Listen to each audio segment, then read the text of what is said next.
What if you could alter the outcome of an election without a single campaign rally, without running a single advertisement, in fact? What if you could do it all with a list? Now, a new directive from the Election Commission of India requires crores of voters in Bihar to prove they are eligible to vote. And the key to that proof is a list of 11 approved documents. And this is where the story begins. Because the documents that nearly everyone in Bihar actually possesses, the near universal Aadhaar card and the widely held ration card, are not on that list. Instead, the burden of proof falls on the documents that are far more scarce. According to a research by analyst Rahul Shastri in The Hindu, that single choice puts the voting rights of an estimated 4.7 crore people, a staggering 60% of Bihar's electorate, at risk. Now let's be clear, this is not a story about voter fraud.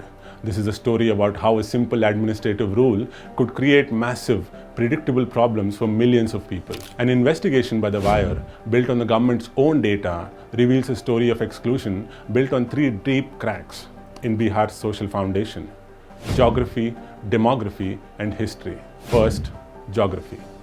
The entire system effectively pivots on the 10th grade matriculation certificate.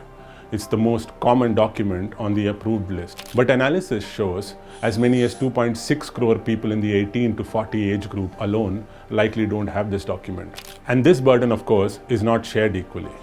Look at female literacy, a stark indicator of educational access, which stands at just over 53%, a full 20 percentage points behind the male rate. The districts with the absolute lowest overall literacy rates are a map of this vulnerability. Purnia at 52.5%, Sitamarhi at 53.5%, and Katihar at 53.6%. This isn't just a rule, it's a penalty for the circumstances of your birth. Second, demography. This is where the rule moves from being merely difficult to being discriminatory. It creates a barrier that is statistically much higher for Bihar's historically marginalized communities. The 2022 Bihar Caste Survey provides the receipt, the proof. While nearly 14% of the general category population are graduates, that figure collapses to just under 8% for the extremely backward classes. For the scheduled castes, it plummets to below 6%. And for Bihar's Muslim minority, it's as low as 7.6%. So the data is clear. Demanding an educational document is a structurally biased test, one that specific communities are far more likely to fail. And third, history. For the millions locked out by the educational barrier, the other main option is a birth certificate. And in Bihar, that is an administrative fiction for much of the population. Think about this. The most recent round of the National Family and Health Survey found that only 56% of children under 5 have a birth certificate today. In fact, the problem starts even earlier. Only 75% of births are even registered at all. This raises a simple, devastating question. If the state cannot reliably document its citizens in the 21st century today, how can it demand that older generations produce a document from a time when the system was even more broken? So we have a system that excludes and punishes people based on where they are, who they are, and the state's own failures. A social problem.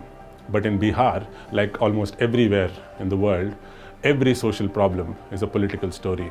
And this one could change everything. To map the political fallout, The Wire created the Bihar Vulnerability Index, combining data on poverty, education, and community to identify the areas where this directive will hit hardest. The result is a 14-district vulnerable belt. This belt is home to 86 assembly constituencies. It is the definition of a political battleground. In 2020, the NDA won 45 seats here. The opposition, the Mahagathbandhan, and others took 41. The entire region rests on a knife's edge. 28 of those seats were decided by a margin of less than 5%. Take Kishanganj, where 68% of the population is Muslim. The Congress won by just 1,381 votes, a razor-thin margin of 0.77%. And as the Lokniti CSDS post-poll data shows, about 76% of Bihar's Muslims voted for the Mahagathbandhan. The victory was clearly delivered by these voters, the very people who are among the least likely to have the required documents. In Dhoraya, a reserved seat, the RJD won by 2,687 votes, a victory delivered by the state's poorest Dalits, a fact confirmed by the 2022 Bihar Caste Survey. The opposition's narrowest, most fragile victories are built on the support of the exact people this rule puts at risk. And this volatility cuts both ways. Take Raniganj, another reserved seat. Here, the NDA's JDU partner won by just 2,304 votes, showing their own hold is fragile. The risk, therefore, is not perfectly one-sided. The NDA's own narrow wins show they aren't immune to chaos, but the systemic pressure, the predictable consequences of the specific rule, is a targeted erosion of one side's voter base. Let's be clear about what the evidence shows. It shows a rule that rejects the documents that 95% of the people have and demands that the documents that a majority do not have. It shows this burden falls with surgical precision on the poorest districts, on Dalit communities, and on the Muslim minorities. And it shows that this exact group of people forms the bedrock of the opposition's support in the state's most fiercely competitive seats. This investigation, which began with a simple list of documents, ends with the most fundamental question there is. Of course, we are not questioning the intent, we are presenting the foreseeable result. How can a democratic process be considered fair if its predictable outcome is to silence the most vulnerable and in doing so, redraw the political map of an entire state?